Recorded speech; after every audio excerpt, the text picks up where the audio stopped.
Back to being loose. The pupils of Burlington Junior School in Bridlington will no longer be putting their hands up when they're answering questions in the class. Instead, they're going to be raising their thumbs in order to answer a question. Now, the head teacher there, Cheryl Adams, said the move is already working and that it stops pupils from waving their arms around, which can be distracting.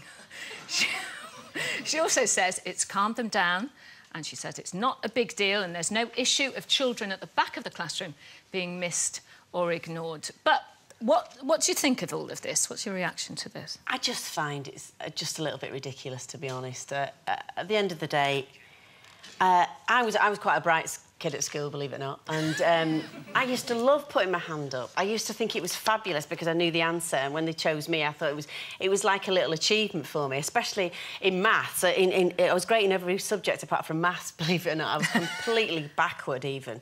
And when I got a question right, when I could answer the question in maths, I raised my hand, and it was such an achievement for me. It was like getting a little medal. And if you say to kids, right, put your thumb up like that, thumbs up, you know what will happen? They'll go higher and higher and higher and higher and higher, and then it'll be through the roof. It's nonsense. It's absolute nonsense, as usual. I'm sorry. I don't think it's going to catch on. Let's put it that way. I think it's ingrained, actually, the putting your hand up thing. Yeah. I still do it. You know, if I'm not getting enough attention, I find myself going, and me, and me. You know, but at school, I do remember doing it now and again. And being slightly crushed when you weren't chosen, or occasionally you'd get chosen and you'd be so absolutely convinced you had the right answer. You'd go, Gallipoli, miss, Gallipoli. And she'd go, no, the answer is 6. When I did that teaching series, and I taught 9-year-olds, they had their hands up the whole time, and they were going, miss, miss, miss, miss, miss! And that noise was like a knife through my head. Anyway, I couldn't really deal with all these hands up, and then the head teacher said to me, Janet, there's a couple, and he pointed them out to me, they've got attention deficit or whatever, they're just going to put their hands up and they haven't got to even know the answer. They just, yes, yes, yes, yes, yes. I'm a bit like that, really. It is very extraordinary. I do think this politically correct thing about, you know, putting your thumb up. I mean, let's face it, most of Britain's kids are obese, aren't they? Isn't putting their arm up a bit of exercise? Why don't they have them putting both arms up? And stand up and do a star jump. Yeah. You can only get a question answered if you, like, do a bit of PE at the same time. Never mind about thumb.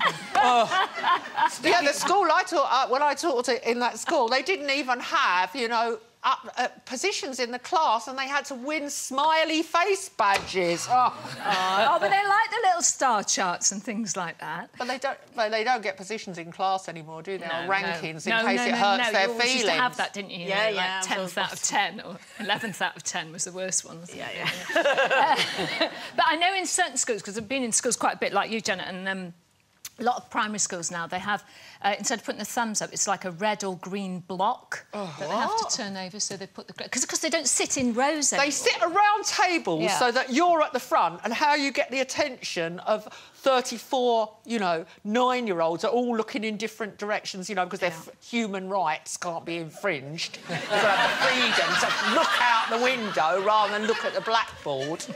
So you're saying that a red block and a green block... Yeah, green block means I know the answer, red block means I don't know the answer, don't pick on me. Yes. But what if the teacher is colourblind? Because red and green are the two colours. Oh, exactly. Yes! That's true. Thank God, listeners. But there are lots of things, aren't there, in school that we remember. What about uniforms? Did you like your uniform? Bring back the uniform. My uniform was chronic. My dad chose my school simply because he wanted me to humiliate me by making me wear a uniform. That it was a red and black blazer, Lady Margaret's in Fulham, which they still have this blazer to this day, and it's a comprehensive now. It's a fabulous school. But when I went there, not only did I have the black and red striped pyjama-type blazer, I had a beret, not like ordinary school beret, like, you know, round. We had some Tudor malarkey that had points. And in the summer, the Panama hats. No wonder I turned out weird. Like the man from Del Monte. A Panama Panama hat with a gingham dress. So, you know, when you're at school, they find that uniform so big. I was 6 foot tall. How did they find a frock with a circular skirt? Oh, it was shameful. I think I can trump your Panama hat. My school hat, honestly. I had a brown bowler hat. What? No, brown bowler hat. No wonder you turned out weird. I went back to give a speech to this school, and honestly, there was a glass case in the reception hall now with my... I'm that old, my school uniform is in a glass case, like a museum thing.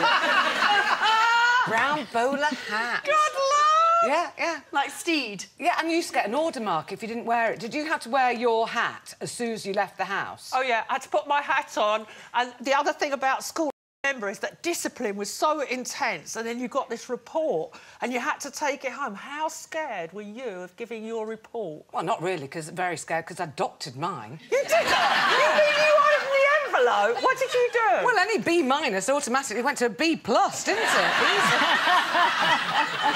I used to hand my report in. It came in a brown envelope that you couldn't see through, and I'd be, like, trying to see.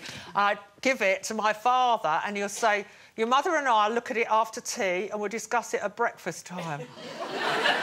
Oh, no! We've had quite a lot of comments in about this, actually. One from Bev, who's a primary school teacher, and she said she was trained in child psychology. She thinks this is a good thing, rather than intimidating youngsters by picking them randomly when confidence could be... And Claire feels the same. She says our kids' school already uses their thumbs.